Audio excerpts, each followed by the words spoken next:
چھوٹا سا درود شریف بتاؤں آپ کو، چھوٹا سا. صلی اللہ علی النبی الامی، صلی اللہ علی النبی الامی، صلی اللہ علی النبی الامی. آپ نے فرمایا جو کثرت سے درود شریف پڑھے گا، یعنی کہ 10 دفعہ 100 دفعہ، فرمایا جو کثرت سے درود شریف پڑھے گا جنت میں اسے میرا پڑوس ملے گا. کون کون حضور کا پڑوس چاہتا ہے؟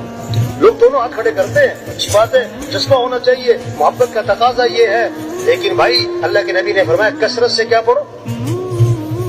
اور علماء نے لکھا ہے جو 300 دفعہ روزانہ پڑھے گا نا یہ کثرت میں آ جائے گا. یہ کس میں آ جائے گا؟ آپ صلی اللہ علیہ وسلم نے فرمایا جو 1 مرتبہ درود شریف پڑھے گا اللہ کی 10 رحمتیں اس پر نازل ہوں گی، 10 گناہ اس کے معاف، 10 نیکیاں لکھی جائیں گی، 10 درجے بلند ہو جائیں گے. واہ واہ. جیسے